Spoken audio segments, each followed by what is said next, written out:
All right, and we're live. Welcome to the Iron Lords podcast, episode 50.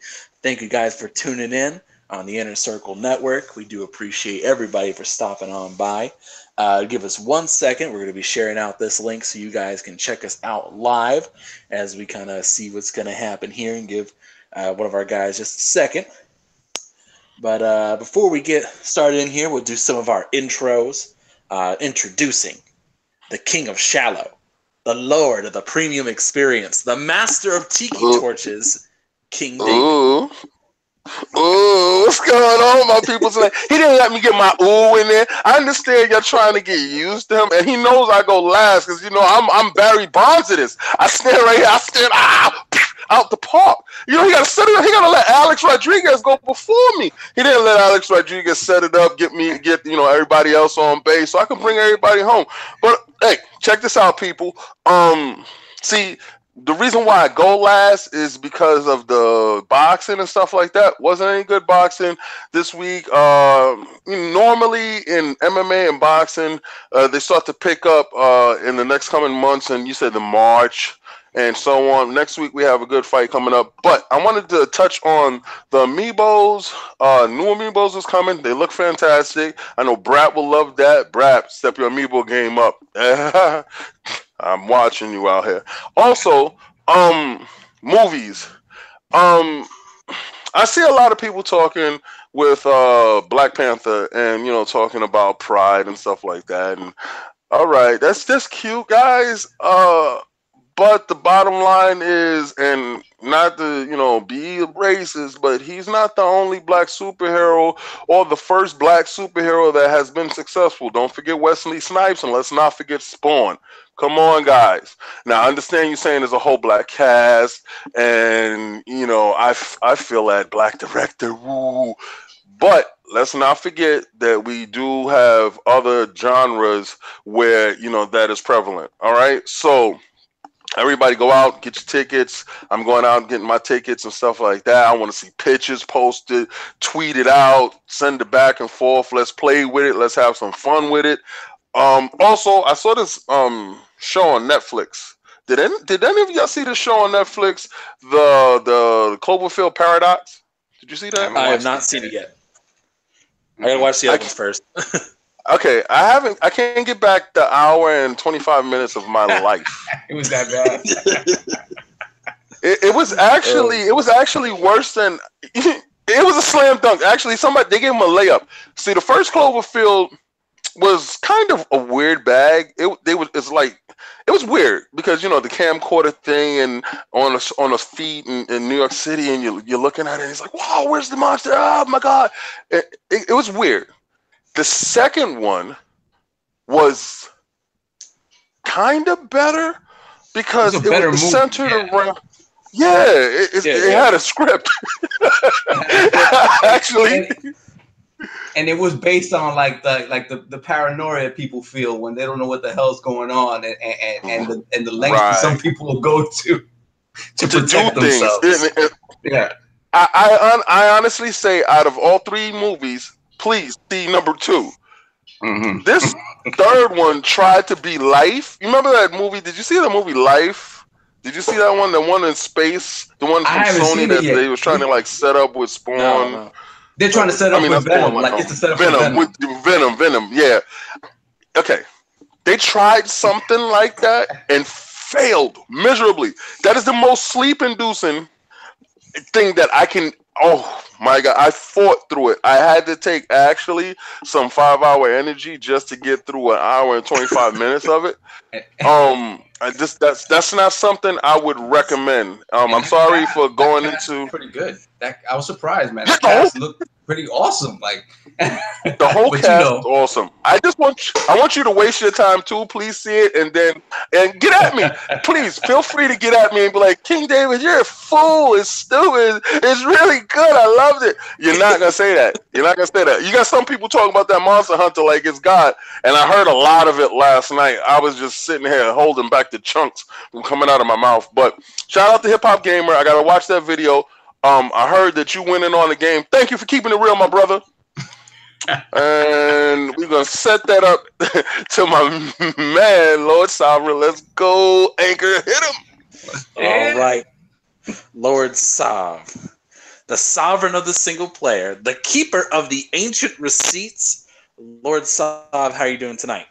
Doing fantastic. Well, I actually could be doing better. I'm a little under the weather. I since yesterday morning, that flu has been trying to kick down my door, and it's hovering right now. It's hovering, so I might be under the table by the time this is over. I'm trying to stay afloat, but otherwise doing pretty good.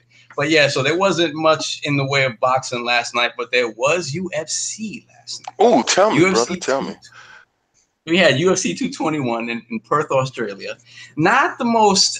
Honestly, you could have had a fight night for this. You know, you didn't need a pay-per-view for this. But, you know, there are these pay-per-view cards sometimes that you got to let the up-and-comers get their shine. You know, there was a lot of jiggly guts. You know, but that said, there was a lot of good action. Some people getting stretched and flushed out. You know, it's always fun to see. So there was good action, not necessarily super top tier performers. But let me talk about a few of the big matches, right? So we had this kid Matthews versus this kid Jing Liang. Fantastic fight. Both of these guys have chins of granite. Matthews caught Jing Liang in a guillotine choke that was supposed to would put anyone out. And Jing Liang proceeded to perform the most egregious foul I have ever seen in MMA.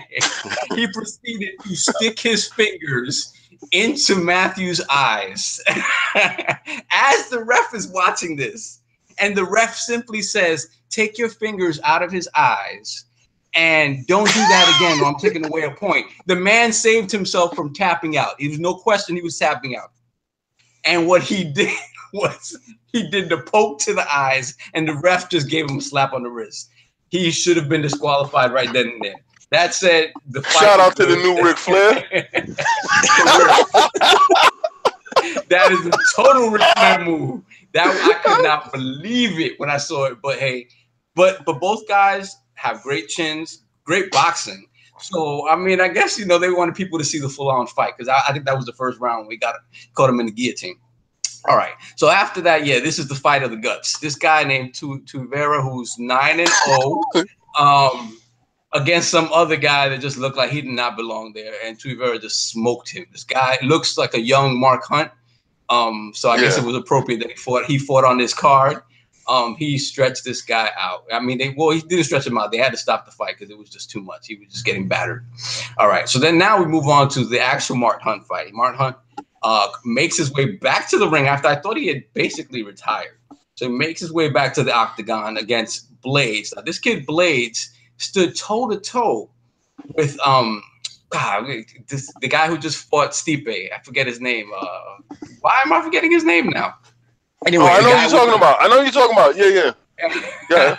So for whatever reason, I'm forgetting it. You're talking about Ngannou, right? Yeah, Francis Ngannou. So and he took every shot Ngannou hit him with, and this guy has hard hands as well.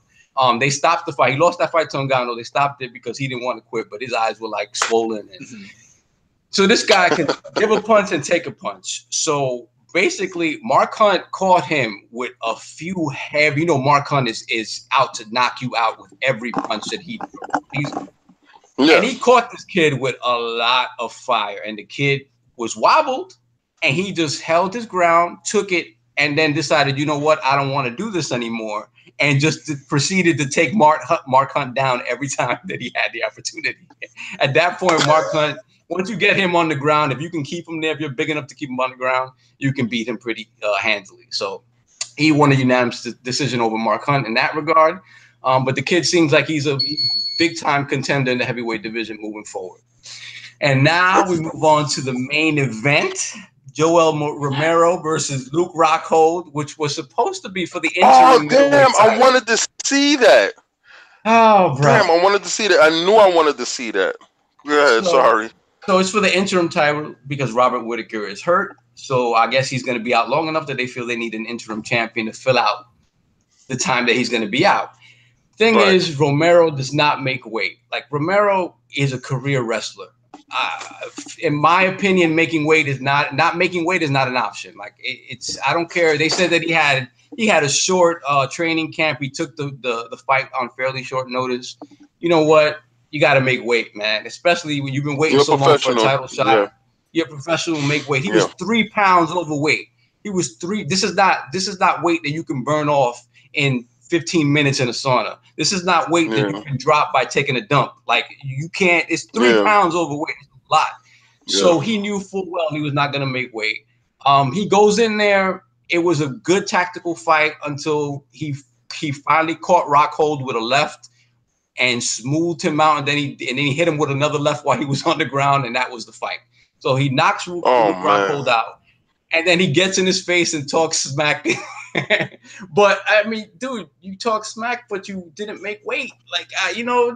So technically, what did they give him? Did they give him a no contest, or did Dana go with it? And no, they agreed. This happened. The weigh-in was yesterday, so they agreed that they were still going to fight. I'm sure Rockhold was compensated in some way, shape, or form. Because Rockhold wanted the check, yeah. Right. So he got some monetary compensation. In addition to, if he had won the fight, he would have won the interim belt. Just Romero wouldn't have been able to win, no matter what. So you know, so Romero, considering the performance, he probably still gets the shot at Whitaker when Whitaker comes back. Right. So he's just without a belt. So the belt is still up in the air at this point. All right, but again, that was my main concern. Weight. Yeah, you got to make weight, man. These unprofessional dudes, that's disgusting. Yeah, so next week we have more UFC, and we definitely have some more boxing next week. I believe we have Danny Garcia. Oh yes. So we got some good stuff for next week. Yes, we do. Shout out on the merch stuff. The site is gonna go live next week. Don't worry, I'm hot on that. I actually was going through, because I had a couple of boxes when I had the initial runs of the shirts, and I actually have 4 more large shirts only. All right, hit me in the DM on Twitter. You know, you follow us, you should know. Hit me on the DM into Twitter and give me that information so I can give you the information on the price of the shirts and get that out to you quickly as possible. Shout out to the other 4 people that got the shirts. 2 people, you know, want to remain a little bit nameless, you know, type of thing. And I understand that because they with other podcasts and they don't want that to be running out there like that. Be running like that. Yeah, I gotta respect, you know, their privacy. But then, you know, it's 2 great listeners and people that I play with actually picked up their shirts and they posted it on Twitter and they love what they got, and I appreciate it. Also understand that you will have that 10% off coupon on all future purchases going forward. We're gonna have new colorways. We're gonna have themed events, editions like PAX and E3. A lot of stuff is coming forth, so don't worry, you guys. We'll have all that information ending next week for sure. All right, let's do it. Anchor, did we put you to sleep with our UFC talk? The boss has left. Sorry, I muted myself by someone at the door. Someone at the door. Sorry. See, I'm not used to podcasting this early. For me, it's always like 8, 10 o'clock, so I don't have anybody. And you're moving at a slow pace too, because at night y'all on some laid back cognac stuff. Like, you know, right here we on some espresso, early day espresso. Let's get it. Let's pop. Yeah. Let's go. All right. So we're gonna mix things up a little bit differently. Wanted to talk about last week's poll results for the Iron Lords episode 49. We had a very interesting result here. So the question for last week was, with the recent speculation of Microsoft looking to acquire PUBG, EA, and Valve, which rumored acquisition would be the best for Microsoft's vision? And with actually in last place, with only 18% of the vote, EA, integrate to Game Pass. And moving that all in there. So, and actually in a close second, or close second and third. In third place, actually, Valve merged with the PC space. And actually, right after that, is all of them hashtag Skynet. Yeah. And number one, with 33% of the vote, PUBG secure and exclusive. So, so question for the group here. What are your guys' thoughts on this? Start with you, King. Well, I'm with the Skynet. To be honest with you, I honestly think this E3 you're going to hear serious rumblings. Well, you're not going to hear serious rumblings. You're going to get serious announcements because we heard the rumblings, right? It's silent. They were a leaky faucet a second ago, and then all of a sudden it's quiet. So I believe that they just wanted to wet your palate to let you know, yo, listen, games and stuff is coming, and by E3. Where the big announcement should be said on stage, when you want to floor people and let people know that we are in it to win it, I believe then that is going to be said. Mm-hmm. And I believe it's all three. PUBG is easy. Pushing it with all three there. I don't think Microsoft's going to throw up that much money. All right, what's your thoughts on this, Saab? Like I said last week, I think PUBG is the easy one, right? But I mean, to me, yeah, you picked them up. You picked them up because you've already seen the success they've had on the console. There's no reason not to have that game exclusive to you, especially if you have some sort of roadmap for what you want to do with that game in the future. What what maps do you want to add? How do you want to expand on the game? If you want to use them for other types of games as well. So yeah, I mean. Definitely securing a studio that can give you more exclusives, absolutely fantastic. To me, though, the big one is Valve. I think Valve is the services that Valve provides, the IP that they already have that's kind of been dormant for a long time. For Microsoft to pick up Valve and in turn Steam, that would make them a juggernaut. Then at that point, if you do have PUBG as well, you do with PUBG what you did with Minecraft. Like when they picked up Mojang, people were like, well, what's going to happen with Minecraft and all these other platforms? And we're like, nah, they're going to pull it. They're going to pull it. And they were like, no, there's too much money to be made there. No. So I would not be surprised if they did something like that. And you take PUBG, you own PUBG, but you're like, hey, yeah, we're putting on PUBG on PlayStation. You're going to pay us to put PUBG on PlayStation. We're going to give you a version on the Switch. You're going to pay us to put it on the Switch. It makes the most sense for what I think they're trying to do way down the line, which is, an Xbox service, whatever that may be. So I don't see PUBG, if they purchase PUBG going to them. Now, I see if they work it out with Valve, which I honestly believe they will. I believe that is the big banger that's going to open up that Microsoft store, right? And really just hit it where it hurts, because a lot of PC gamers will fall over all over the floor with that. That will really kill people. EA, I don't know. I could see them integrating the EA access to the Game Pass. I don't know what's the numbers is. The Game Pass more successful than Access. More people talking about it. I don't know. I see that because they need those exclusives, and then you got the games, but then you can also keep it multi and get the DLC and everything here first. I don't know. I actually see all of it. Maybe I'm a super fan. I'm a fool. I don't know. The EA stuff, man. I was going to say, at least my perspective on the whole thing. I don't think they're going to buy Valve, at least in terms of Steam. I think what would sooner happen is they would buy Valve Studios and say, oh, you got all these IPs you're not using. Like, why don't we just buy the game development studio since you're clearly not making anything? Take it out that way. Like, we'll take out those games and we'll put them on Xbox. We'll keep them on PC too. But okay, maybe they spin off Steam to its own company, and Gabe Newell just keeps doing his thing, keeps getting his money, and let him have his own deal. But that's really more for the exclusive front. But on the other side, I think of it as PUBG is also the easiest one, but that's also not really worthy of an E3 announcement. It's not that kind of a thing, unless it was kind of like okay, like we're gonna go on E3 and announce here's a new map or here's the official release date.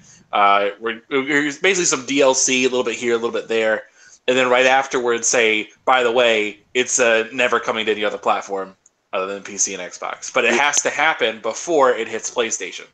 Because once it hits PlayStation, you've got the same situation as Minecraft. Where with Minecraft, the only reason they kept that game on PlayStation was because it was already out on PlayStation, and that would look worse for you to take it away. True. Yeah. And I just think, I mean, the money matters, though, man. Like you the amount of money you would be cutting yourself off from. And again, like I said, it depends on what their vision is for the future of Xbox as a brand. If they see themselves being everywhere, I don't see, it's got to start at some point, right? So yeah. I don't see why that would matter moving forward if that's what their vision is. Again, everything they've shown with the Game Pass stuff and whatnot, that's what it leads me to believe. Could very well be something completely different, but I don't know. Right. It's going to be interesting. It's going to be really interesting in the next couple of years to see what they do, how they expand Game Pass more, as we see kind of a clearer look at what their actual vision is. Because we get little snippets, they give us little snippets every now and again, but there still isn't a clear, concise, this is our goal. And they're not going to tell us that until, they're ready to show it all off. Yeah, it's likely all behind closed doors too, and they're not gonna tell us anything till the day of. Yeah. But yeah, so I guess we'll start getting some of the topics for the evening. We'll pose the poll question at the end for next week. So let's start off with Saab. What are you bringing to the table this week? Oh, so to the table, this week I'm having my fireside chat about one of the greatest games of all time, Shadow of the Colossus. I every now and again I like to dive deep into these games that I've played in the past and just talk or played recently and just talk about what my feelings are in the game and whatnot. Shadow of the Colossus is special because it's one of the last games on PS2 that mattered to me before making the move onto the 360. Shadow of the Colossus came out maybe weeks before the 360 launched, and King knows all of us were just looking forward at that point. So we weren't really at that point. We were kind of really ingrained in the Xbox ecosystem as well. So we weren't really paying too much attention to PS2 games. But the talk around this game was such that I had to pay attention. I said, you know what, this is Ueda's second game. I loved Eco. Eco was one of those games that we all played early on in the PS2's life cycle. So everything I heard around this game led me to say, you know what, I need to pick this up regardless of how invested I am in PS2 at this point. And what I found was a game that from a technical perspective on the PS2 hardware should have been impossible. And they worked miracles with that PS2 hardware. And then from an emotional standpoint, it was one of the few games that's ever made me cry in my life. And the only games that I recall that made me cry are Shadow of the Colossus, the ending of Red Dead, believe it or not, and Journey. Journey made me shed a tear. So the story around it, to me, I mean, before the story, the thing that makes this game so special is the scale that it brings to gaming. Like, I had never seen anything in gaming to this point that presented scale this way. It really made you feel tiny in comparison to these beasts that you were hunting. And so the story around that is what made it kind of a very powerful and emotional thing, where it's like, just a quick overview of the story without spoiling anything. Shadow of the Colossus is basically about this guy named Wander. His name is Wander, and his horse Agro. And he goes to this temple. To try to save the life of a woman that he cares for deeply. That's kind of everything that's all they give you in terms of exposition. So he takes her to this temple, but in order for her to get healed, he has to slay these colossi. They don't give him any rhyme or reason. They just say, this is what you need to do to get what you need. So he blindly goes out on this quest to save this person he cares for. So the story handles the themes of sacrifice and what you would do for someone that you love and the consequences of doing that stuff blindly without seeing what other havoc you're causing around you. So it's a fantastic story. It's one of those games, and there are plenty of games that I feel this way about, that should always be brought forward in generations so that people that didn't experience it can come back to it or can experience it for the first time in a different light.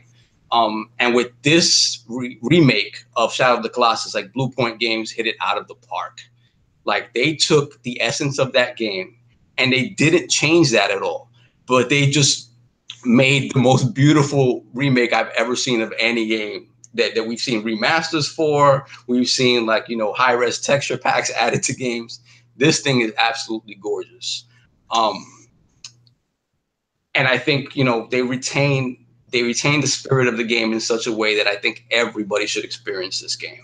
From the technical standpoint, there's some things that are still wonky that they kind of slavishly stuck to how the game played. They made some improvements in terms of the jump button and the grab button, which were in awkward places on the PlayStation 2. So they made it, they did things properly for what we know as what should be the jump button in this day and age, which is the X button and the A button on Xbox. So things like that to make the controls feel better.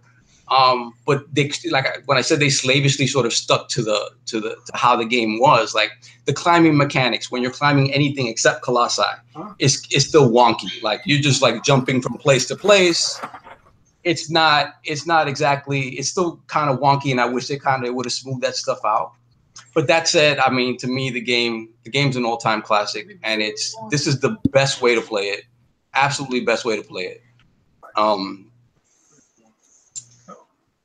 Yeah. So I just started playing it. I just started playing it for the first time yesterday. So you've never played it? Yeah. I never played it. I really want to hear your opinion of it because I listened to it already, but go ahead. Oh, wow. I played it I will say the graphics are amazing. They're absolutely, and I had seen the original and I had seen the PS3 remaster. Right. And it looks amazing. It really is. The only thing about it is you do feel the age in its design, but like for a remaster, that's a real question. Because we had this discussion last night about remasters versus remake, and everyone's preaching to me about this being a remake, and I'm like, kinda.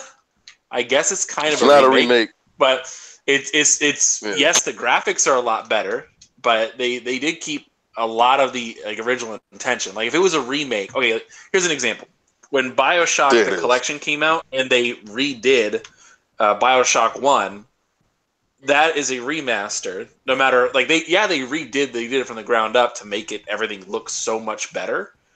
Like a higher res count for everything, but they did all that to make everything look better. That is true. But at the same time, what they did was they didn't change anything else about the game.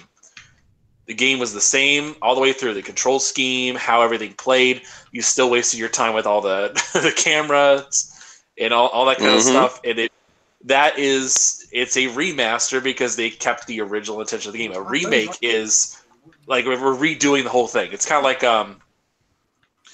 when you're watching a movie. Like there's a remake that will redo it shot for shot, and then there's a remake that will do it as. Okay, we're taking the same premise but changing the story. Yep. And that's kind of the difference I look at it as. The thing is, for me, yeah, go ahead, Attic. I just don't understand why we keep talking about remakes versus remasters. Like, does this community ever move on? No, we don't. We stay right here where we're comfortable. That's right. The thing moving them legs. A remake versus remaster. My thing is this: this was built from the ground up. They kept the entire, like I said, the integrity of what the game was. They kept it, and they slavishly stuck to that. Because see, for me, certain games, like if you change too much of it, like they literally they didn't change camera angles and stuff like that, because then it messes with the intention of the game on an emotional level, right? So when you do that, then you have to rework everything in that regard. So, and again, it depends on how much leeway they were given. Like they were like, all right, build it from the ground up to be aesthetically beautiful, but the game proper has to feel the same. And that's a tough thing to say. So for me, when the assets are completely new, you're remaking that. I understand what you mean, like from a gameplay premise, that it's nothing new. They had the template already. But I mean, when you look at BioShock and stuff like that, that's a remaster. You're taking old assets that were probably high resolution assets to begin with. You just didn't have you didn't have the horsepower to push those assets, and you're bringing them up and putting them on machines that can handle them better. No, I think a remake. No, BioShock they remade it, but that's different. I think a remake. If I were to classify them, a remake is something that is what's what I'm looking for. Has the exact same content in the game, and a remake. No, remaster has the exact same content in the game. It's just been redone to standards. And a remake is something like they build it entirely from the ground up, brand new. Any reboots, I consider a remake a reboot. Yeah, like a reboot. Yeah, like you reboot the franchise in a totally different direction. Let's say it's Spider-Man. They remade Spider-Man over from the last Amazing Spider-Man, and you got the Homecoming, right? Yeah. Now, let's say if they did a remake, they would have did the same exact scene for scene, shot for shot, but just gave it HDR and up the graphics and the resolution. Yeah. I understand. I wanted Anchor to talk about the horse. Yeah, the horse is god awful. I just don't the horse riding. The horse riding mechanics are awful. The horse riding mechanics are another thing that is like really like with all the great horse riding mechanics we have in Red Dead and like. Well, you don't even have to be that complicated either. That's the thing. Like, just hold down X instead of triangle. It's bad, and there's no reason for it. Like, I don't think by changing that you affect the integrity of the game at all. I think little things like that it's like, a lot of times I prefer not to ride him. Like, I'll ride him. I'll ride the horse to the general area I have to go to, and then I'll just walk because he's gonna follow you anyway. It's just stuff like that doesn't make sense. With the care that they gave to the rest of the game. What's great about it though is again it brings it to a new generation of people who haven't played the game, and just on aesthetics alone they're gonna see it and be like, wait a minute, what is this? I gotta play this, and if they can do that with games like, give Metal Gear Solid to Blue Point, let them remake that, anything that's considered an all-time classic, I think it's kind of on the gaming community to bring that stuff forward so that you present it to newer generations so they don't forget like where this stuff came from. This is the reason why we are afraid of the new Sony head. This is the reason, right? Right, because he's a businessman. Right, and we don't feel that he's going to put in the labor of love into dispatch. Do you honestly think that this game is going to make as much money as Shadow of the Colossus, the first one? I don't know. I think it will. I think it will. It's been a dry January for exclusives, or February. So I mean, hey, it's nothing else right now, like other than Monster Hunter. But even then, like you had all the hype for like the last 12 years, so we've had time. Yeah. I feel you. Again, I'm picking the game up, because somebody was bloviating it to the point that it almost made my head pop.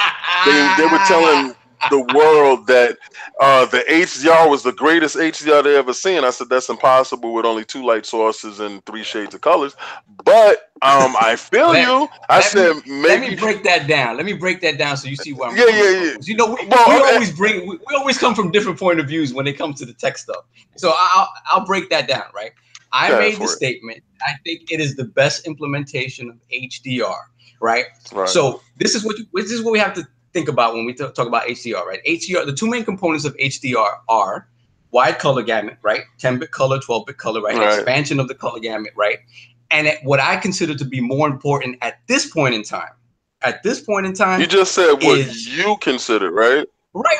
But I'm going to tell you why. Because it's subjective right now. Just when you put you into it, it just became subjective, right? And I'm going to show you how you were wrong. But we're going to go into what you think. Okay, but I don't. My opinions are not coming from just out of nowhere. Like, I have facts to back it up, which is why I'm going to back it up. No, Sav is right about that too, because the HDR does make a huge difference. Oh yes, I said that. I had not turned on the HDR port for my TV at that time on my PlayStation, so I had never turned it on at that point. And so I started playing it. I was and I looked at the option at the very beginning. It says turn on HDR, and I was like, okay, cool. I'm gonna turn on the HDR. It's gonna be dope. And it said your TV is not HDR compatible. I was like, "Excuse me." Yeah. And so I had to go. So I played a little bit of the game. So I was like, okay, yeah, this looks really good. So I went and I turned it off and booted it back up after turning on the HDR on the port on my TV, and it was night and day difference. Like, holy night and day, right? Crap. Yeah. Yes. Night and day. Now, Anchor, do you know what the actual fight is? Do you know what the fight is yet? Because see, I gotta set it up for the crowd to understand exactly so you can know where Sovereign is coming from, so y'all don't get swayed by what he's about to do. Now, what he's about to do is tell you that how HDR. No. Yeah, your facts is true. No, this is true. These are your facts, right? And what he's going to tell you is that the HDR is the best implementation of HDR, and from his standpoint, like he said, from his standpoint, in a game. Right? So what he's saying is that this Shadow of Colossus is the best HDR. And my argument to that, I said, no, sir. You had Gears of War 4 that was made from the ground up with HDR built for that. Right? And I said, I believe, this is my exact words, that's great for PlayStation. That's great for them. That is the best HDR for them. But you said in a game, and I believe that my statement was that Gears of War 4 HDR is king. Right, and I'm going to explain to you why I think that's not true. I still stand by what I said. Right, so let me finish explaining, right? Like I said, at this point in time, I feel that peak brightness and its relation to absolute black is more important to HDR than wide color gamut. Why do I say that, right? At this point, wide color gamut, 10-bit color, these games that we're playing now are still mastered in 8-bit. The games that we're playing are mastered in 8-bit. The movies that we're watching, even 4K movies, are mastered in 8-bit. So what our 10-bit HDR is doing is just creating a smoother gradation from color to color. It's not increasing the color gamut so much as it's just smoothing it out. And it's an obvious change. You see it because when you put something in 8-bit, let's say Assassin's Creed Origins, if you look at that in 8-bit, you'll see very defined colors and you'll see very like rough places where the color shifts from one to another. Now you switch to 10-bit and that gradation is much smoother, giving it a much more realistic look, right? But like I was saying about the color, we're not at the place with the color that it should be. Like you still have, if you look at Dolby Vision is superior to HDR10. But the problem is that because of the licensing stuff, not everyone uses it. So my thing is, for color to be where it needs to be in HDR, we need to look at the HDR 10 plus standard that's coming, and that'll put us closer to where we need to be in terms of color. Bro, you're Don King me right now. You're giving me a lot of words and you're not giving me no facts. Come on, bro. Right. So Don King me right now. Let's go. Let's get it. I'm gonna give you the real, so you can't say that's what we're looking for. I wanted you to set it up, but you was doing the long-winded Don King stuff. No. Okay, so let's get into contrast and why black and white, and that to me is more important. When you look at a game like Shadow of the Colossus, it has a very muted color palette. It has like 4 colors, right? But when you look at the HDR implementation in the darkest scenes and the lightest scenes, especially when you're literally fighting a Colossus, when you're literally in the shadow of a Colossus, I've never seen a game do that, because that has to account for a few things. The light sourcing in that area where you're fighting the Colossus, right? And how that light plays off of you, wherever you may be in the vicinity of that Colossus. You use the word light sourcing, right? Right. All right. So, my question to you: how many light sources do you think was used at that one particular moment that you're talking about at this point in time right here? When you're fighting a Colossi, multiple light sources. Yes. Multiple. How many? Give me a number. How many do you think? At least 2 to. Because I can tell you exactly how many. All right. So 2, 3, right? So I'm gonna give you max 3. I'm gonna let you rock with max 3, right? Let's do this. All right. Okay. So you have to run around this area in real time, and that light has to account for how it hits you in real time, how it hits you, how it hits the Colossus, how the shadow that the Colossus casts it on you. This is all real time, right? So when you look at a game like Gears, saying that the Gears is not in real time, right? No, everything is rendered in real time. But Gears is a corridor shooter. You're moving from one place to another place. Those light all right, sources so I'm going to they're gonna hit you. Right, all right. They're Listen, hit you in the same brother, way what I would like every for you time. to do is argue your game. Right. Right? And then I will argue my game. I'm gonna give you the stats for my game. You give me the stats for yours. You said 3 light sources, beautiful shadows, real time. Right? Right. HDR. We don't want to bar the crowd. We want the crowd to get in it. Right? Get it. Right? Okay. So, but let me tell you why Gears in that regard is inferior. Gears is a corridor shooter, regardless of everything being rendered. The Gears HDR is inferior. I'm not talking about the game. I'm talking about the HDR. You know I'm not talking about the game. I'm saying Gears in that regard is inferior from a technical standpoint because the light sourcing is only coming from one direction. And oh my God, we're not really arguing about how many directions light's coming. Let's go. Let's move on. Well, I gotta go back to work at 5. Okay, I gotta eat. I don't got time for that. Listen, I'm so sorry that this HDR comment is not something that you care about, but this HDR whole thing is something that everybody in this chat has been talking about, tweeting about, and reporting about back and forth through everyone. Now, I have more than 5 to 6 people on my side when I say this whole thing. Gears has more than 6. And I'm going to limit it to 6. So it has double the amount of light sources that you're talking about, right? Okay, let's go to the part where you said corridor shooter. So you're trying to say that everything is fixed at this one point in time. But the best implementation of HDR, and when I'm telling you how light realistically bounces with the eye, how light plays with the eye, because if you want to bring up the actual definition of it, it's how we realistically see light, right? No, how we see it realistic. How we see realistic. How we realistically see light. Right? How we realistically see the world in light, right? How we perceive light. How we perceive light. Yes. Yeah, how we perceive it. How we realistically, how we look at something and we say, oh my God, that shit looks really realistic when it comes to how they're portraying the light source, right? Go ahead. You would say so? Go ahead. Okay, so now the reason why Gears is superior and the Gears is king is because they are using hold on 1 second, King. We got to go on record. So you are seeing that Gears is king, correct? Yes. Okay, that's all I needed to know. Continue. Okay. Just have to know that so on record, it said that Gears shits on that game. Okay, continue. Yeah. Actually, in HDR, in the regard of HDR, yes, that's exactly what I'm saying. That's what I'm saying, and we just needed the whole legion of the chat. For court, we needed that quotation. Or I can continue. Okay, thank you. You can write that down. All right, so the HDR that is being used inside Shadow of the Colossus is the 2 colors that they're using. The 2 colors, the tint of green and the black. Well, we're not going to give them black. We're going to give them the yellow. All right, the tint of green, because it's like a puke green that they use and a vomit yellow, right? Death is shooting at me. All right.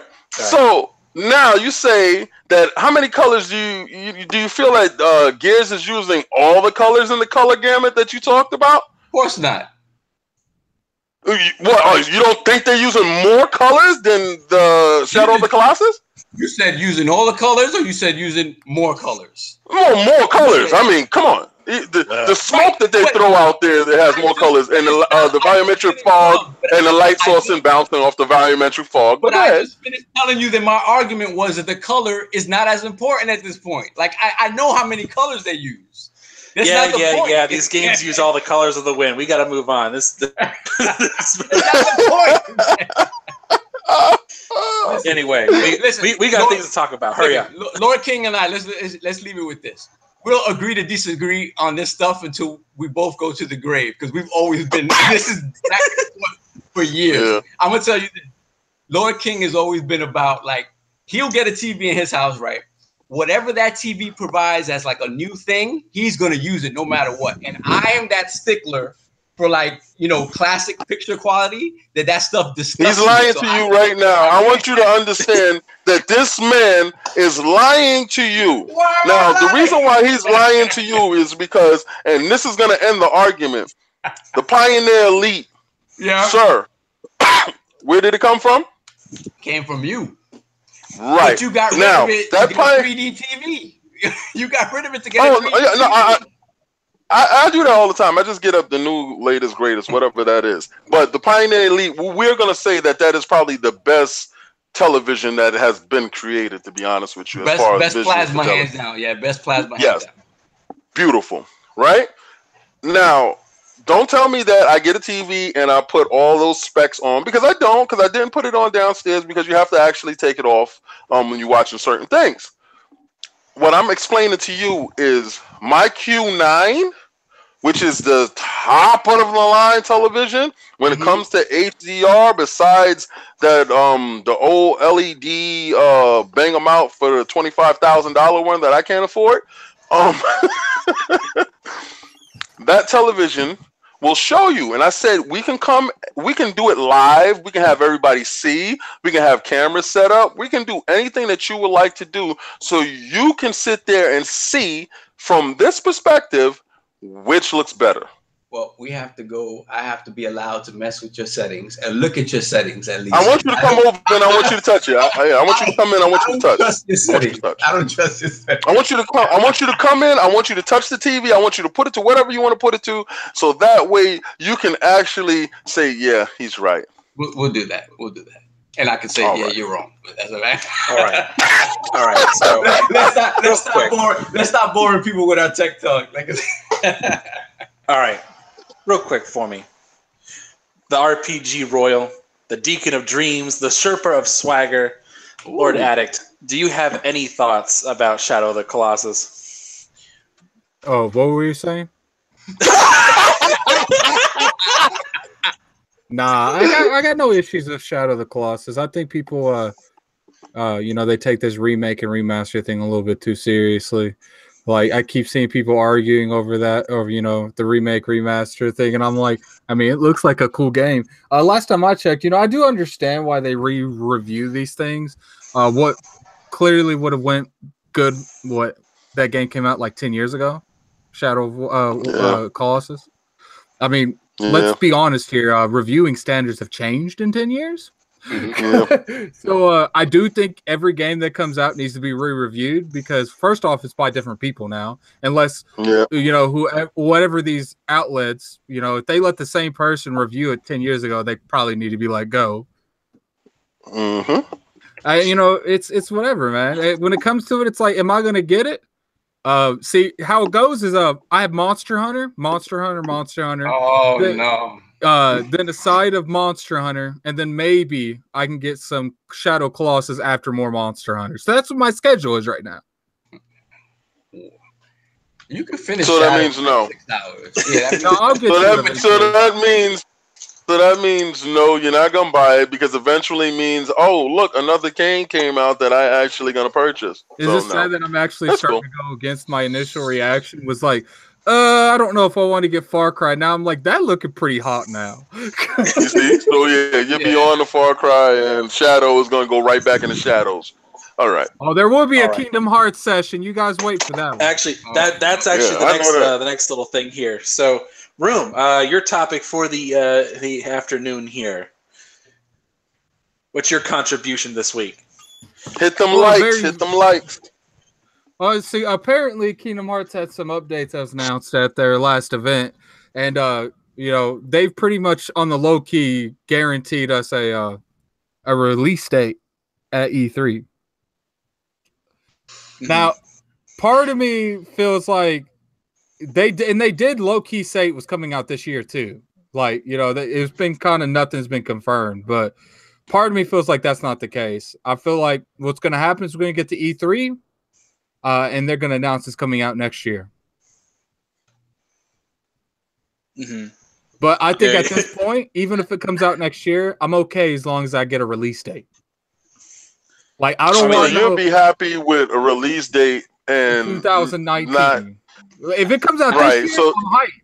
But I don't want to get to E3 they show us another trailer and don't give us a release date. Like, I'm not okay with that. Like, I want a locked date. They keep saying coming 2018, unless that means like the release date is coming in 2018. Well, I mean, everything says that. How many games say they're coming out in a certain time frame and it gets pushed back? Especially games that come out in the holidays of that year. There's a good chance at least one or two of them are getting pushed back to the beginning of the next year. Especially this year with Red Dead coming out at the end of the year. If it was coming out anywhere, everyone's like, nope. As long as that game don't come out like a week before, you know, if it came out a week before, I think it would be fine. But they need to at least have 2 weeks after Red Dead. Because I don't think anything. I don't know. I'm not even buying Red Dead like that. I'm not even buying Red Dead like that. But you know, like 2 weeks out. The thing about it is you don't know what other 2 weeks after that game. Yeah, I don't know, man. I looked at Kingdom Hearts and I mean, this looks like it's like the most they've shown us in what, years? No, they showed us a lot last year. I don't remember anything other than Toy Story. Keep up with it. Well, other than the Toy Story thing, but they showed off a lot in this one. They showed off like a Little Mermaid summon. They showed off a Monsters Inc. world. They showed, they showed off a Tangled world.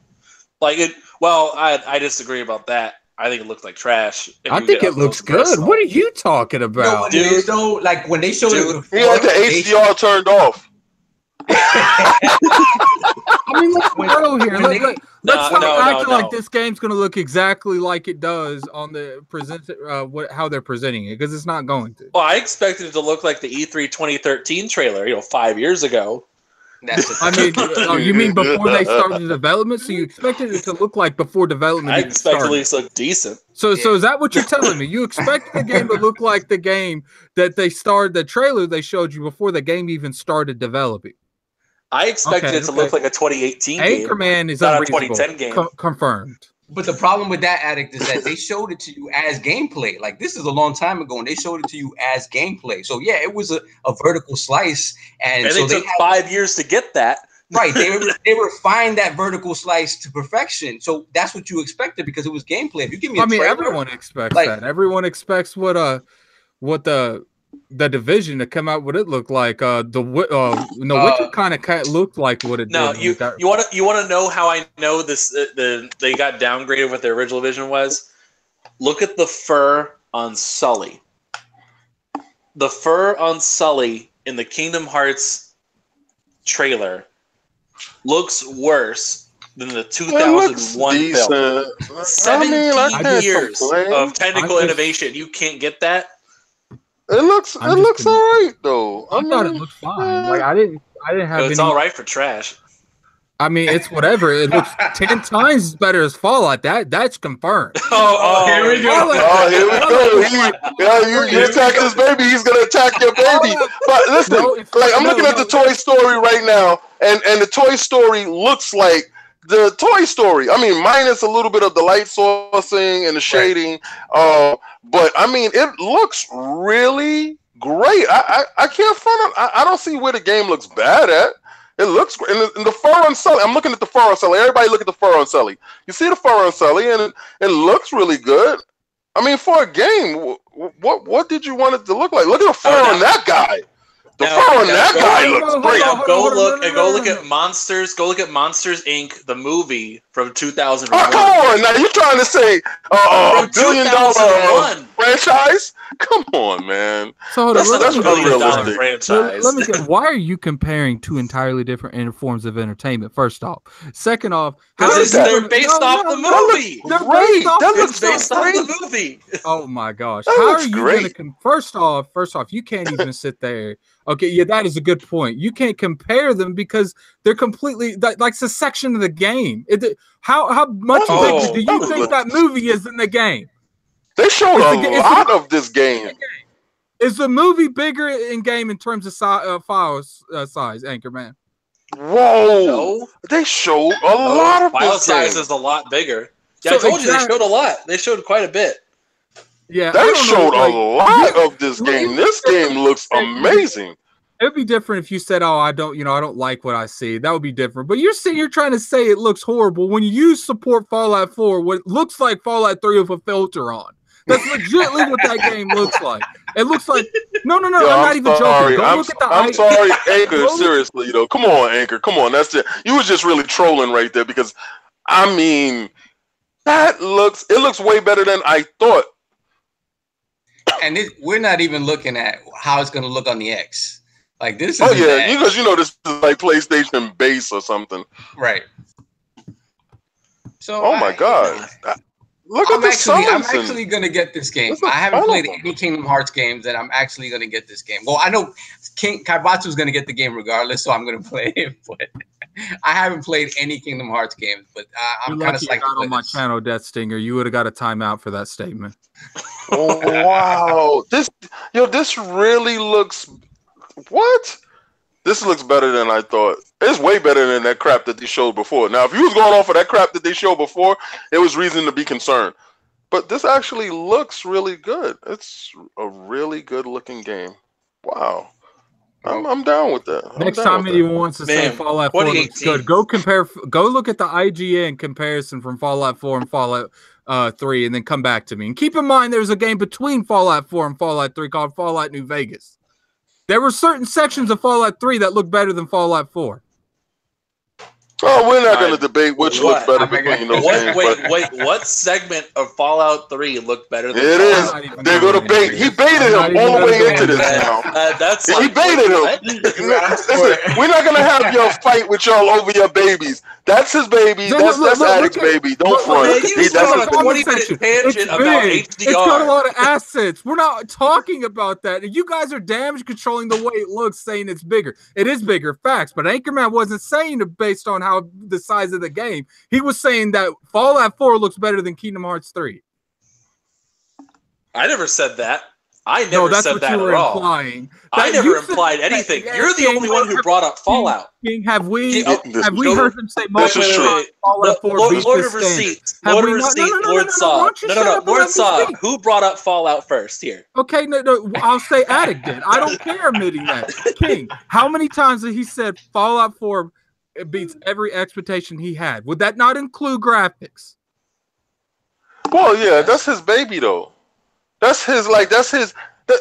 I love a Halo 5, and anything that anybody says negative about the game, they can eat butt crack for all I care. But I love that game with all my heart. So I will say Fallout 4 did meet all my expectations, but they also didn't bait me for 5 years with the trailer. Oh my God! Now we're gonna go this. I gave you the trailer. Yo, y'all really, I knew this was going to fall into a fallout. I knew it. When I knew Anchor was going to be the lead man in charge, the boss of bosses, I understood what was going on. What was my intro supposed to be? I'm curious. I gave you my intro. You didn't hear it. It was good. It was nice. It was a good one, too. Well, I wasn't here, so you got to reinforce. No, actually, he gave it to you when you were here. I waited for you to get here. I didn't even hear it. Well, you get to watch. Oh, he wants you to do it again. Yeah, that's what he wants. He said, "Bend the knee to me. Bend the knee." Nah. All right. Continue. All right, King.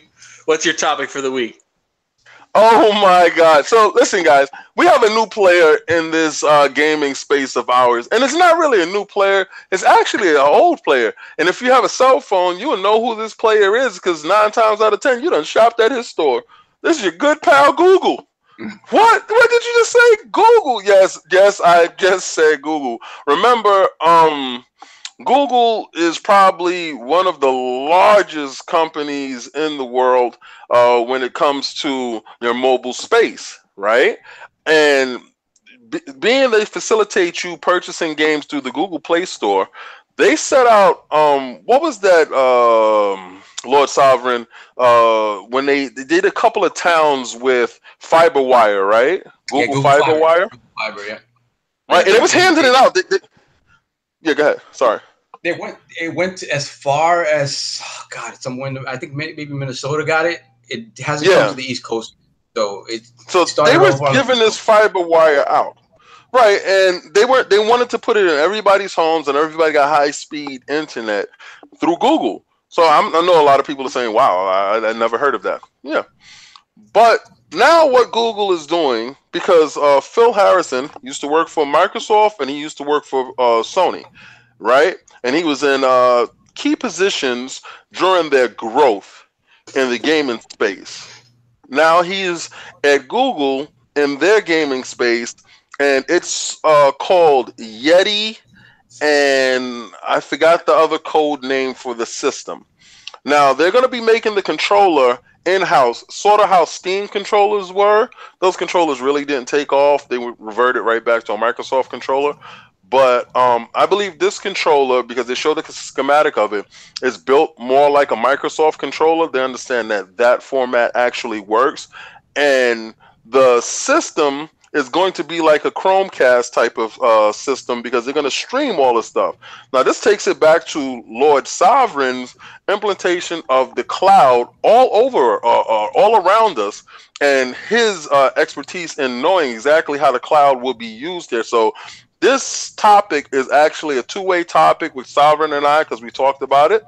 I want Sovereign to explain to you how they're going to use the cloud as far as getting the games to us. Sovereign? Oh, I think with these guys, the thing with Google that we have to remember is that they've seen the mistakes of past companies trying to jump into this, right? Like we talked about before with OnLive, they made a lot of promises that they didn't have the infrastructure to keep. And they just figured they'd have the time and money to be able to improve the cloud gaming. Same with PlayStation Now. PlayStation Now is just starting to get some PlayStation 4 games onto the service, but it's very difficult to be able to stream those games in a way that's playable and acceptable to core gamers. It's just not something that's there yet, especially when you talk about the online infrastructure of the entire country. Like, not everybody has the bandwidth available for that stuff to work properly as intended.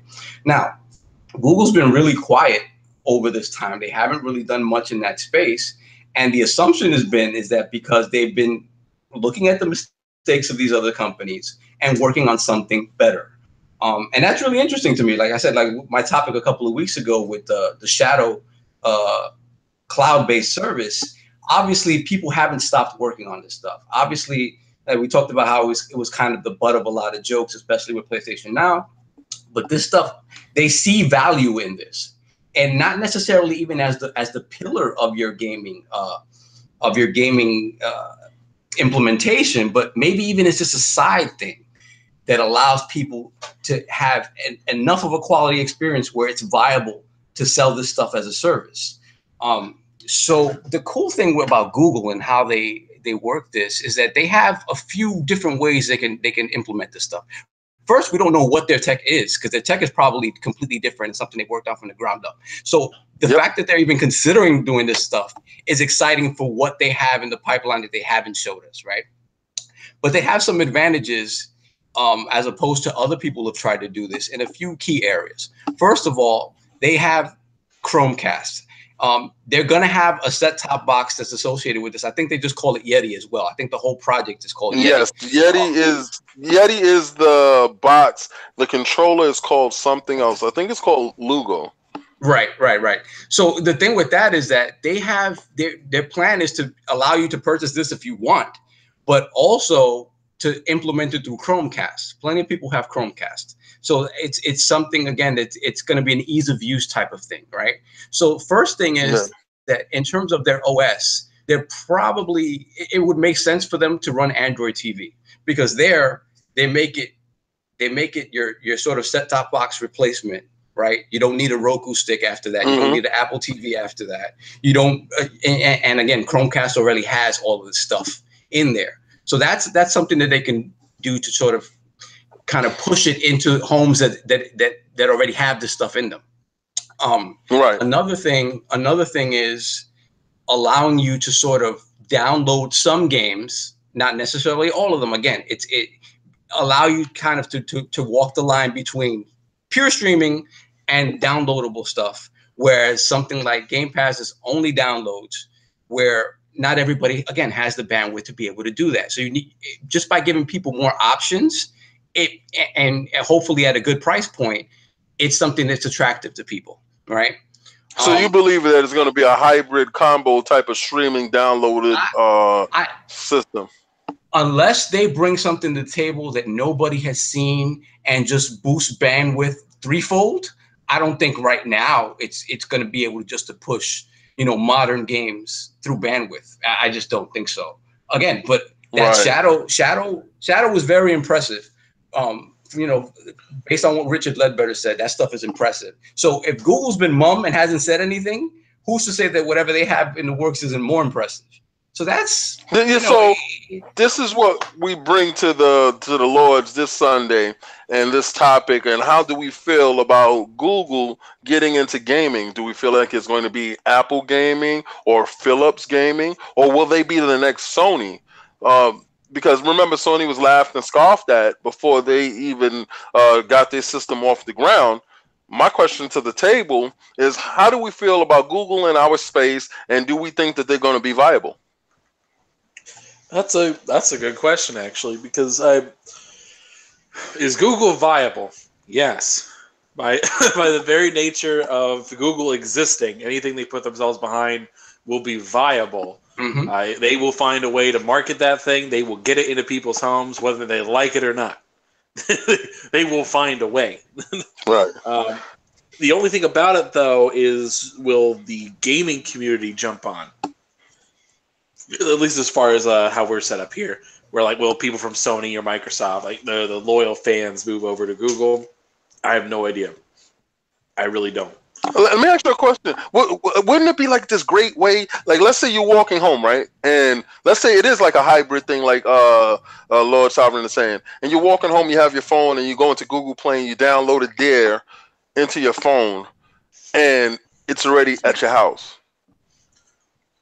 Yeah, that's certainly possible. I mean, it's all your Google devices are connected anyway.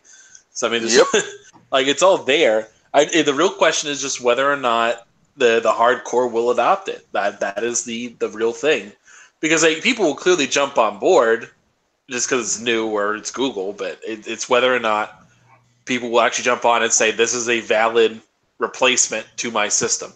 Because the only thing I'm not sure Google will do is actually have be a publisher and publish their own games, as much as it is they're going to be like a competitor to Steam or something like that.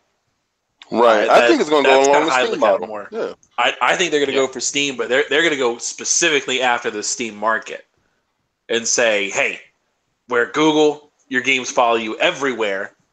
You're already using Google Chrome. It's already there. And I think that's what they'll shoot for. Do we see this as Steam knowing this and said that's where the entertainment of the Microsoft stuff is coming from?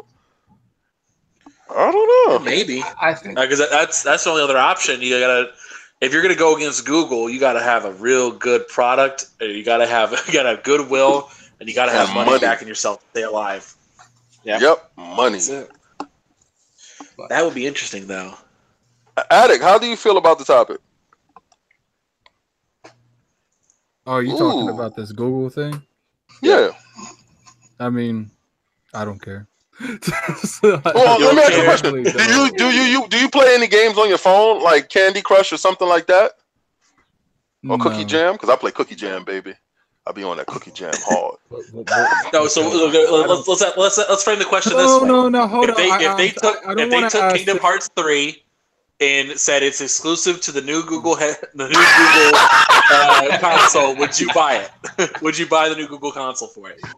It depends on how much that console is. I mean, let's $600. be real. I would. $600. $6. Okay. He said, whoa, 6. I mean, listen, it's a Google Chrome little device. I'm sorry, I'm not paying $600 for a thumbnail. I'm not doing it. I have to hold my ground here. If premium experience King over here won't buy that shit, I'm not. Yo, listen, I'm not buying $600. I'm not doing it. You will have to show me. It really will have to knock my socks off. I've spent $600 on a lot of consoles in this time, guys. Seriously. And 3DO, I just talked about it the other day, was top of the list. But when they did show me something, they showed me why my $600 was being spent. Okay, if these guys can show me why my $600 is being spent, I'll be the first one online with Google. I'm not even gonna lie to you. Good question. They need a Halo. They need a Halo. Something. Yeah, they do. I mean, no. Let's be honest here. They're gonna have, regardless. They got money. They do. There's no denying that. But we're in an industry to where people are they willing to invest in the amount it would. It's not like Microsoft. Microsoft needs to catch up or get a little bit more of the install base. These people need to get in the industry, period, and that's going to cost a lot of money. Like we talked about Amazon. We talked about Amazon coming in. That was the thing and now it's going to be Google. It looks like it might come before them, which would be Amazon is in the gaming space right now. Yeah, they are. None of you guys they're not making got their own it. Games right now. Like they have Lumberyard. Yeah. They have some weak divisions. I mean, because my kids have the Amazon with the controller and the Amazon Play, and they watch their movies and they go to the gaming section and they actually play.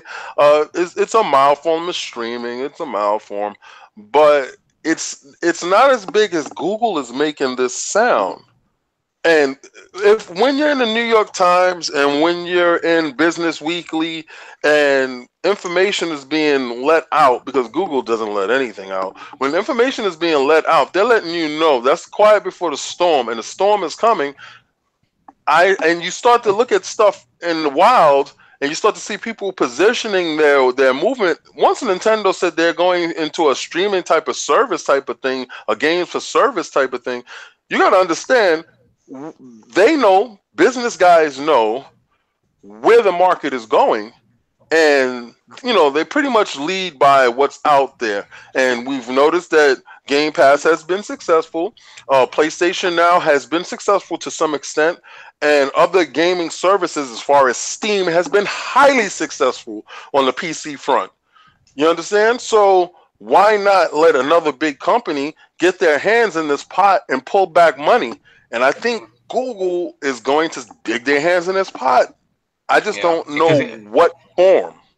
It has to be something that's vastly different to what's out there. Again, I don't care the quality of that third console. I don't think the market can support another regular console in homes. It just wouldn't. Like, if Nintendo had come out with the Switch in a normal console form in the house, I don't think it'd be nearly as successful. So I think it has to come from a different angle, completely different angle. And again, with all this investment in cloud gaming stuff, they have to have something that's vastly superior to what was out before to even consider doing this sort of stuff. So it's gonna be if this is real. They don't need something superior. They just need to come out there for console and open the piggy bank deep enough to get all kinds of third-party shit exclusive.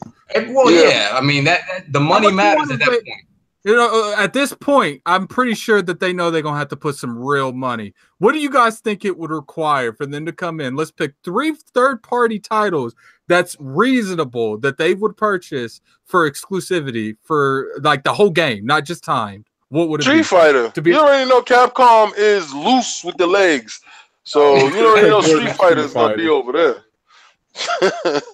That's a tough one. So we know who would they buy?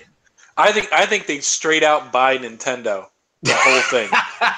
Honestly, let's be real here. If Microsoft couldn't get them to do that deal, there is no way in hell that Google. But Microsoft likely had a budget though. Like we'll do I highly doubt Google's gonna let them break the bank just to get something. It's like then they're not buying $100 billion. They're not buying Nintendo. They're buying Nintendo. I will eat my hat. I'm not hungry, so do not buy them. Okay? No.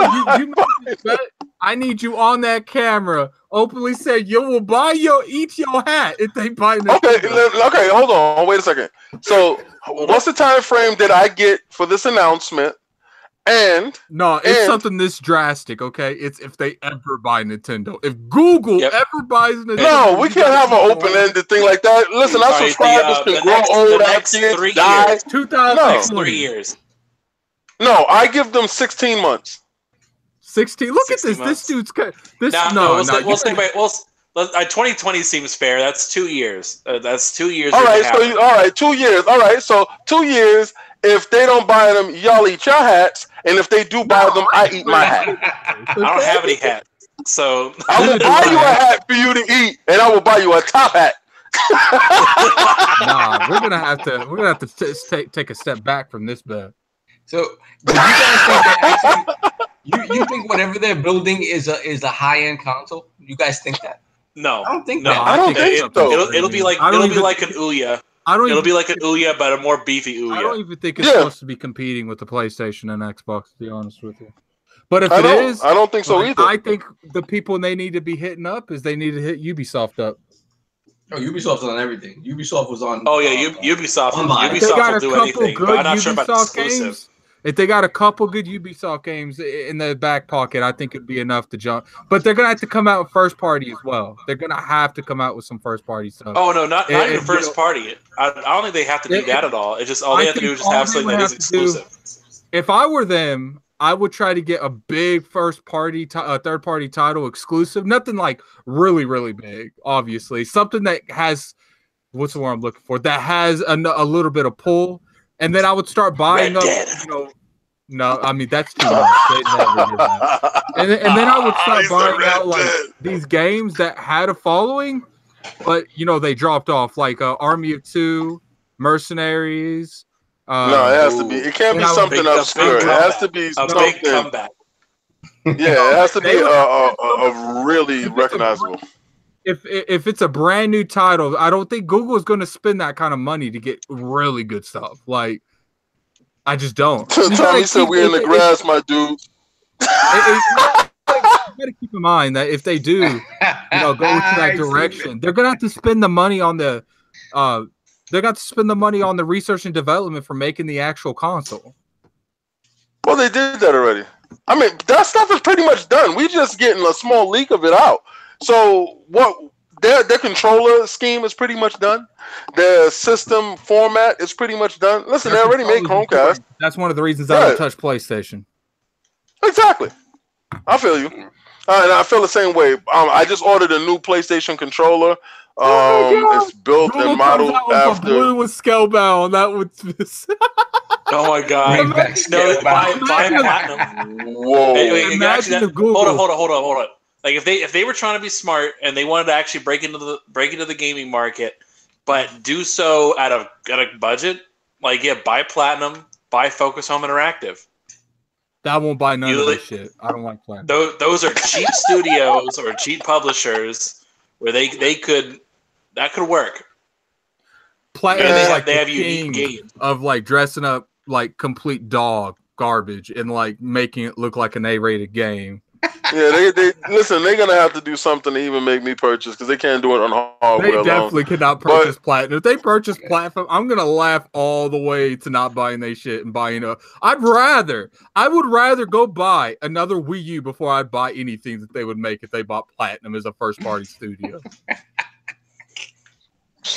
So are we wrapping up on this topic, guys? Yeah, that's it. Yeah, we're wrapping up. All right. So, last topic for the evening. One morning. I found to be quite. Whatever. It's evening for Cognito, who's not here. Jumping out on his own pod. So, Monster Hunter World came out about. I'm a beast. I gotta about 2 weeks ago. That I'm a beast. So, Monster Hunter World came out, and it has been. This dude did not just ignore success. Like always, I always ignore you, dude. So Monster Hunter World came out, and we are sitting here at 6 million copies sold after 2 weeks, and there's been a lot of discussion going on around the board here about Monster Hunter, and we'll use some anecdotal evidence real quick to kind of give you an idea. I'm sitting here on the Xbox taking a look. Look at Anchorman. So, you can't going to tell us that camera, he's going to regurgitate grin on his face right now. Listen, he's going to regurgitate their number 5 on the top played list. He's going to regurgitate this crap right now about this game. We're looking right now at the top paid list, not played. Look, paid. People who have bought this game. Top people who have bought Talk about the top people that got their money back from Microsoft. Monster Hunter is number 1 on the list here, above PUBG, above Madden, above EA Sports, above everything else. Right. It is on top of the list. All right. Now, also on the most played list, let's take a look here. He's going to regurgitate these lists. During an event. No, this is during a Destiny 2 you're all event, list, mind though, you. remember? Oh, God. Hey, I really, listen, I can't tell you guys how much sheepism is going on with this crappy game. No. I'm telling you, it's washed out. You can't join your friends. Addict, and I know you love the game. I want you to be honest. How long did it take for me to join your game? Me and you together. I don't even think we played a game together, King. Yes, we did. Remember? I was in your lobby. Don't lie. Tell the truth now. Did you just join my session or we actually played a game? No, we joined the session. You took me to an arena. Oh, yeah, it did. It did take a minute. No, there ain't no denying that. The way that they decided to make this like interactive co-op shit is whack, and they need to be took out in the back. Thank you. And, all right, lectured over that. Okay. All right. So that's my whole stance. I'm not even going to get into any of the technical crap with this game. I'm not going to do it. Things that they promoted the game with.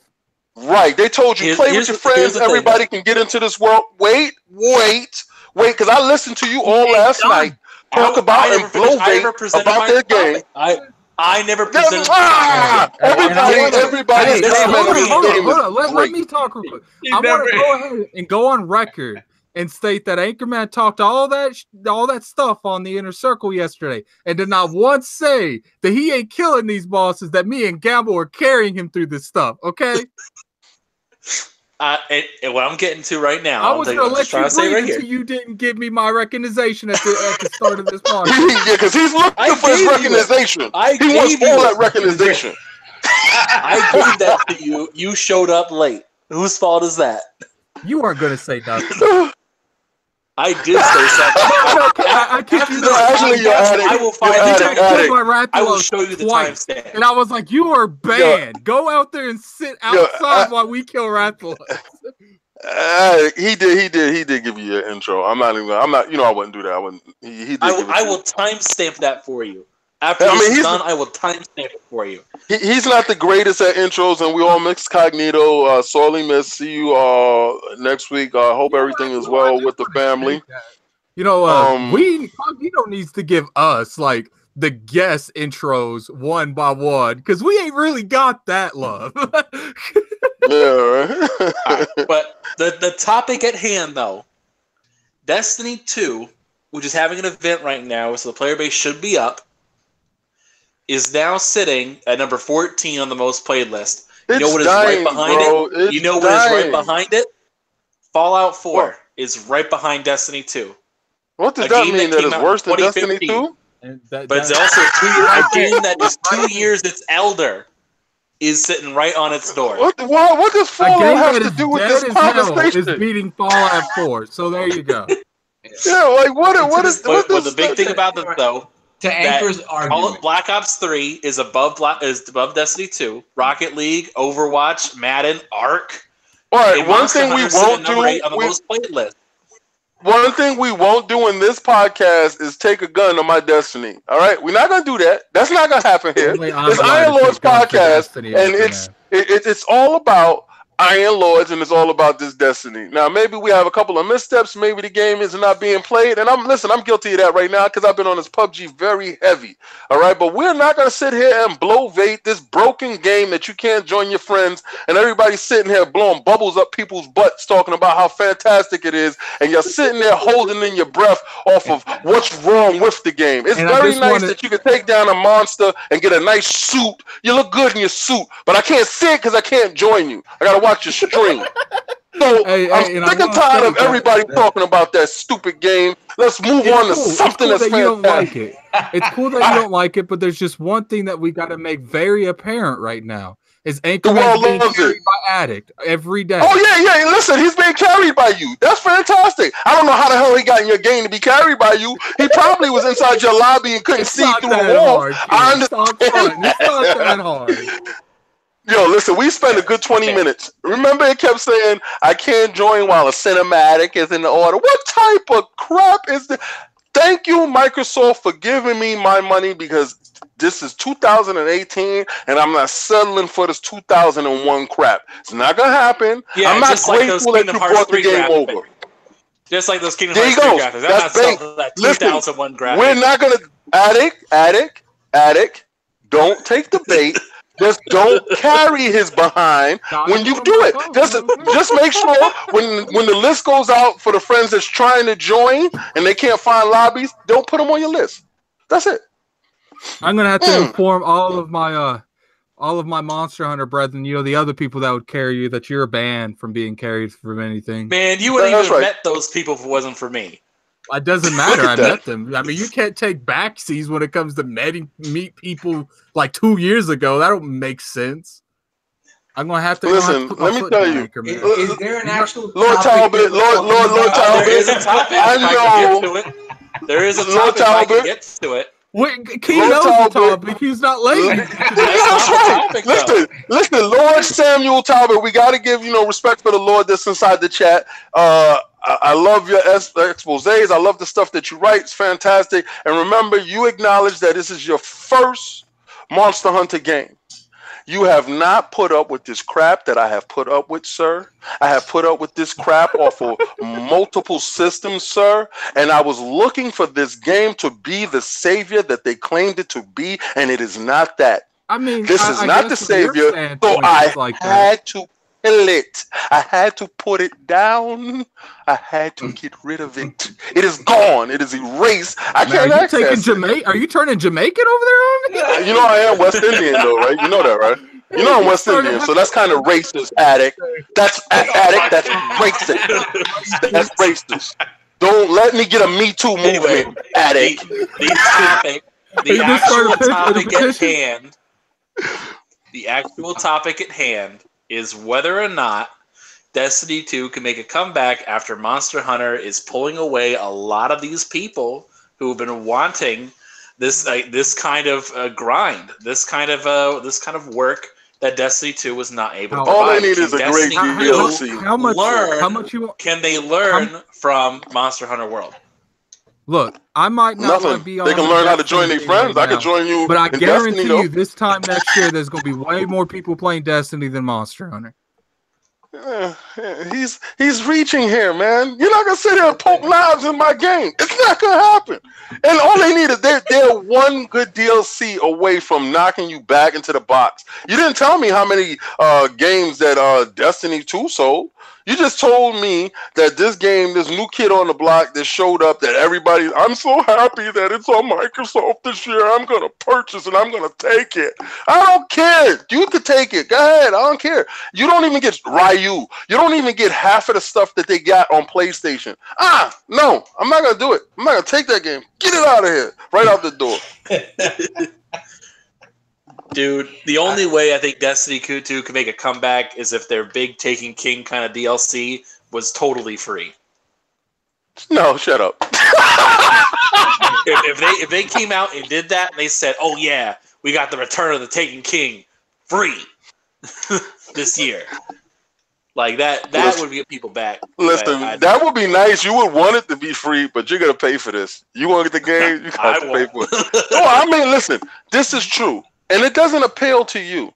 but it appealed to, I don't know how many people purchased this game, and I'm pretty sure that you could pull the numbers up like you be pulling numbers out of the sky. You got those 6 million out the sky, right? Why don't you get total lifetime numbers of Destiny 2, pull that out of the sky, and let me know what, I'm pretty sure it ain't half of it. Is it? I don't know. Do we have lifetime numbers? I don't know. Do we? Do we have a peak 3 million players at one time? Let's take. Tell me, do we have a peak 3 million players playing this game at one time? I haven't seen those numbers put out there. Are they playing now? Because they're not on the top playlist. It is. It's nice. So is PUBG. Unknown franchise. Activision apparently didn't share specific numbers. They said it was they had record sales, but they didn't specifically say. You didn't say anything, right? What those the lowest sales we've ever had. That's a record sale.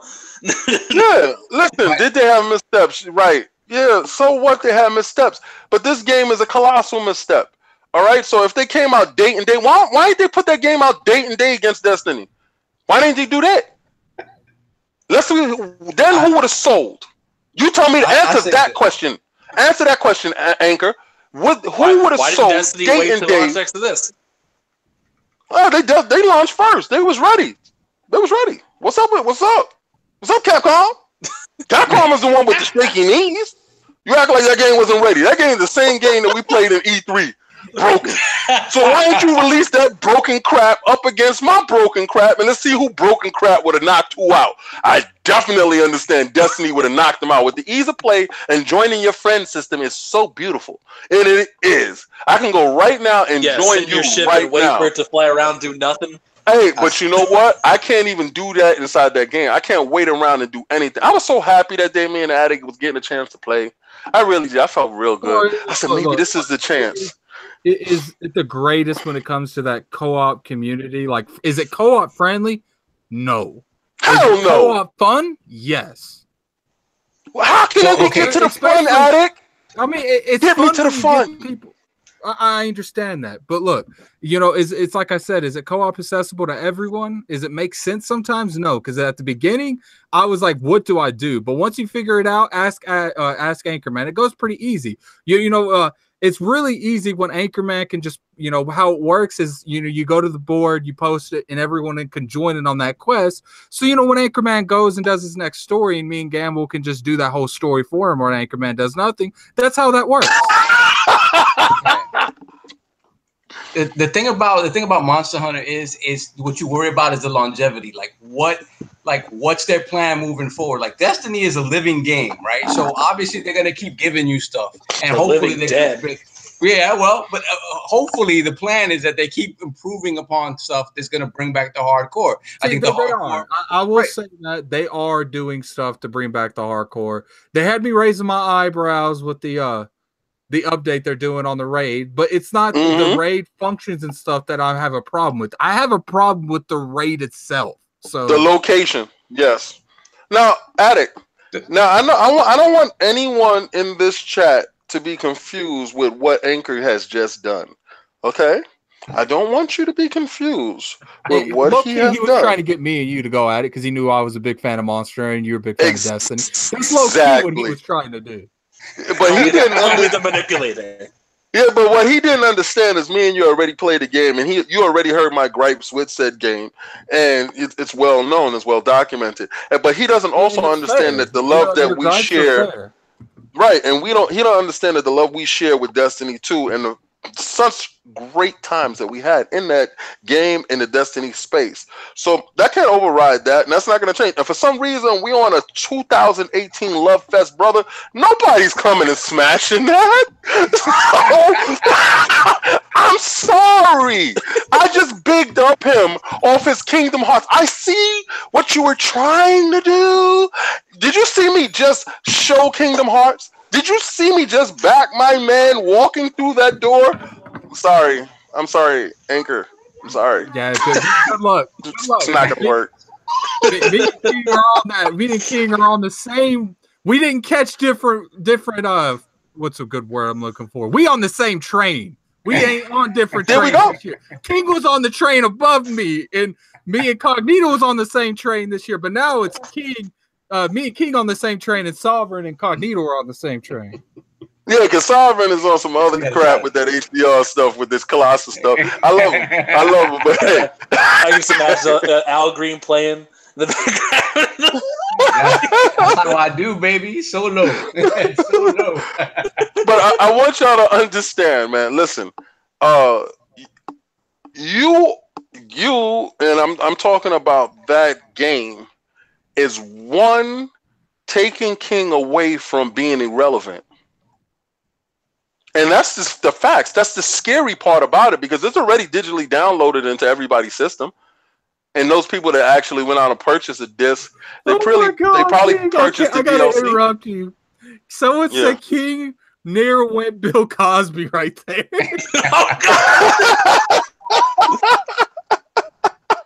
He said, "I see what you're trying to do." See, but you got to understand it, that he fears it, because he got the ballistic beat down with the Fallout. I feel that Fallout is still behind Destiny. he had to point that out on the list. They're still behind a dead game, right? Okay, so your game is deader. All right, if that's a word. All right, so look at this. One DLC is going to come and crush that game. And the ease of use and playing with your friends, when I say I'm in a Nightfall and they say, hold on, I'm coming right now, because we're in a party, we're talking. Now, how do I do it? I can't see it. I don't understand. Is it on the board? There's no join my game, and then maybe if I haven't played this long enough, you could join. Exactly. So, understand, the DLC is coming. The fear is in the room. I can smell it. I smell it. You smell it? I smell it. And when it's going down, I'm going to invite you into the game, Anchor, and we're going to play a good game, because you can join me. Why are you quiet, Anchor? Anchor, why are you quiet? You guys. That's like he said. All we need is that Volta glass, and let me tell you something. They're right back in the mix, baby. Why? That's it. Right back in. All they gotta do is remix the old stuff. I don't even know why Anchorman's trying to like put up that Monster Hunter banner. He ain't done nothing in the game. Shut up, man. So let me ask an actual question here. So do you guys think that Monster Hunter, with all the success that it's had in the West this time out, because to be honest, it hasn't had the success in the West before this game, do you think they make changes to it to make it even more appealing to Western gamers now that it's seen this success? And do you think they really come for games like Destiny, like in the future? Because to be fair, Monster Hunter isn't that. Monster Hunter isn't Destiny. It's a game unto itself. You'll have some DLC monsters. You'll have this. It's not like what Destiny is at all. But when you see those player bases moving over, like, you know, a lot of them moved to PUBG, a lot of them moved to Monster Hunter because of the grind. They like that grind. They like the minutia of that grind. Do you see them changing what Monster Hunter is? Monster Hunter's been the same for a long time. To change that formula up, that'd be an interesting thing to see what they do with this game and to try to make it even more popular. They might mess it up. The only thing I think they can change. I just want to point out in the chat real quick. So now we go from it looks bad to now you try to justify it because it's sold a lot. Okay, continue. No, what I'm getting is, if they're going to change anything in Monster Hunter, I think they'll start changing some of the aesthetics. You know, bothering to actually like lip sync with the English language, which would be nice. I think other than that, I think the core gameplay is fine. I think it's totally fine the way it is. I think it's not too hard to jump into, but I think it's the aesthetic. The aesthetic changes to it will be made for the Western audience going forward. I think it's kind of like how Resident Evil changed it up significantly with Resident Evil 7, and they needed to though. They needed to with Resident Evil 7, which is a great horror game within itself. I thought it was. I think that the people ran away from Resident Evil so much that they wasn't willing to give 7 a try. To be honest with you, I think they broke that that franchise. And seven, apart from the first person perspective, when you really get in there, it's a Res Evil game. It isn't much different from other Res Evil games in terms of systems and whatnot. It's just in first person. The flow of the game is different, but it's definitely a Res Evil game. So I mean, to me with Monster Hunter, it's gonna be. I don't know that they'll be willing. It's been so successful for so long that I don't know that they're gonna continue to. They would maybe some more like quality of life improvements. Listen, Sovereign, they're printing money with this thing. You know it. They're printing money with it on the DS. They print the money with it on the Switch. They print the money with it on the PlayStation, on the Xbox now. We got the game here, and they know that, okay, finally, there's an audience over here that wants this. Because, you actually saw this game over there, and maybe you didn't want to buy a 3DS and sit there in the train station playing it, or on the bus or whatever. Okay, that's fine. You got it on your big console, and it's nice. I'm not taking anything away from that aspect of it. If you're a new player, and I'm pretty sure there's a lot of new players, I'm pretty sure at least 2 to 3 million of the players purchasing this game are new players. So you don't know what somebody like myself has been through with this game and won't tolerate, right? Because I went into the game looking for something very specific, and they missed the mark on that thing, so that just agitated the whole thing. All right, it was like a hair bump on your face. If you don't pull it out, you're gonna get a nasty bump, right? So it was a nasty bump, and I just had to go get it removed. It was disgusting. Do I think they fix certain things for us? Yes, but fundamentally, on a user interface, it's broken. Okay, they can send as many patches as they want to the game. The dynamic in how you join, and it's fundamental to the game structure, it's broken.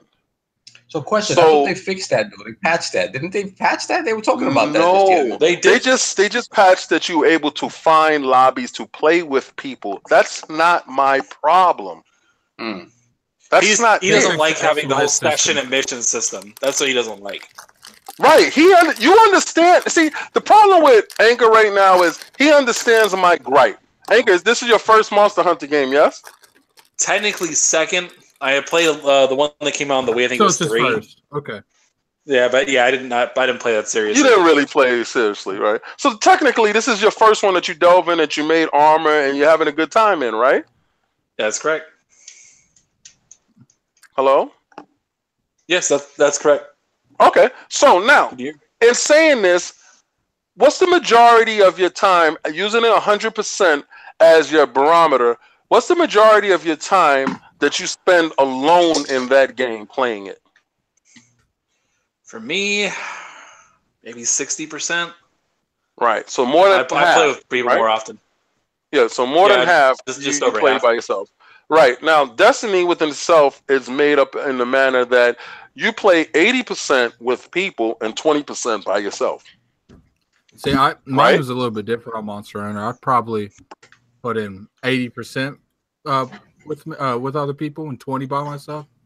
Right. Yeah, for me though, like I'm grinding the same missions over and over and over again for materials. So that's what I've been doing. So. But weren't you complaining about that in Destiny? Mm-hmm. Well, the only thing is, at least these materials are something I can actually control, and it's not a complete RNG system. Right. To get exactly what I want. If you kill, right, he knows if he kills certain amount of monsters, he's going to get certain amount of materials to do exactly what he wanted. That bow that you wanted to get, that cow I can't live without this gun. What do you mean if he kills a certain amount of monsters, if he lets Room kill a certain amount of monsters? Okay.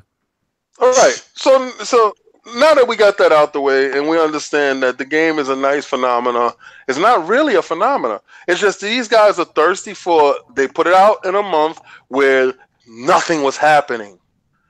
Put it up head to head against something, and let's see what really is on the table. If your balls is really on the table.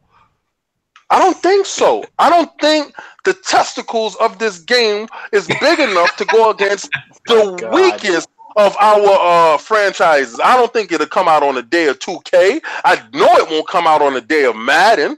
Don't even talk about Red Dead. It just came out on a down month. Now all we are is one good game to come out and push that right to the side. Simple. topic? All right. So all right. I think that rounds out our topics, but yeah, to be completely fair, I do think that was the topic. Yeah. Anchorman expected that to go completely different than it did. He's a savage. Again, my original question was: is there anything Destiny 2 can learn from Monster Hunter World? But no, I can't learn anything from a one-hit wonder. Nothing that they didn't know already. They already know that people want the grind back. People want to feel like what they're doing is special, and you know the question is there anything Monster Hunter can learn from Destiny? Exactly. Yeah. How to jump in and play with somebody. They can learn that.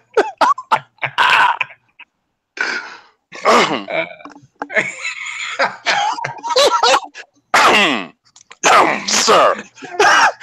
Let's get out. Outros. Sir. All right, we'll go through. Let's go through some of our outros real quick, and then we'll pose the final poll question. King, time to do your outro. Huh? What are you talking about? you listen to us. You know how it goes. You're the boss. You say, "Hey, King, let them know where they can find you." And I go last again. Why you keep putting me first? Hey, listen, guys. Check it out. I got 4 large T-shirts left. Get at me. Hit me in the DMs on Twitter. I know if you're a fan of the podcast, you know our Twitter. And you should be following us on Twitter. Like you should be following Addict. You should be following Anchor. You should be following everyone from the Tick Network. So just get at me. Hit me in the DMs. The store should be up.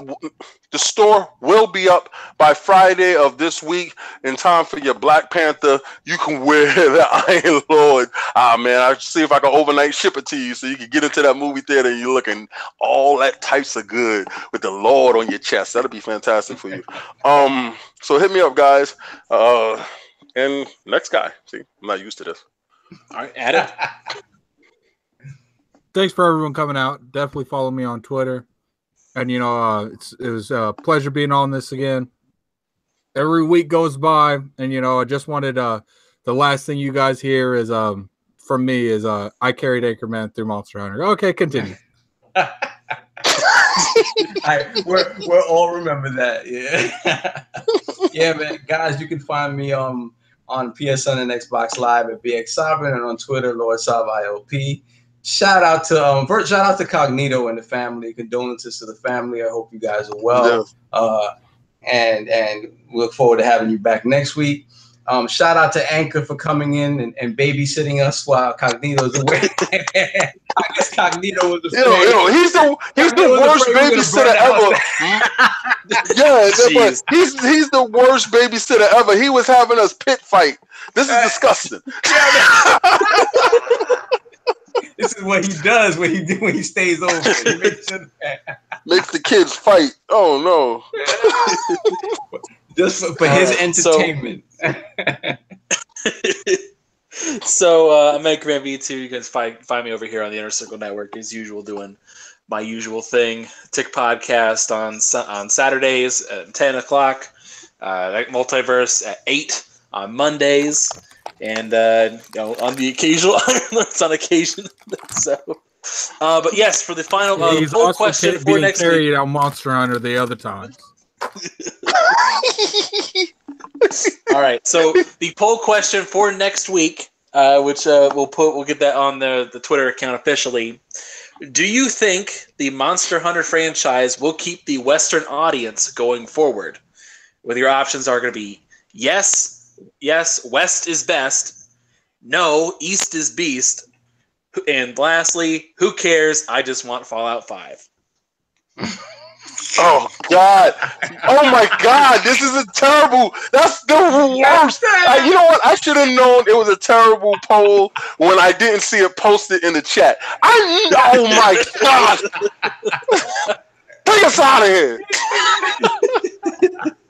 All right, guys. This has been episode 50 of the Iron Lords podcast, and we will see you guys next week. PUBG, guys. PUBG. We on. I'm jumping on right now. All right. And we're out.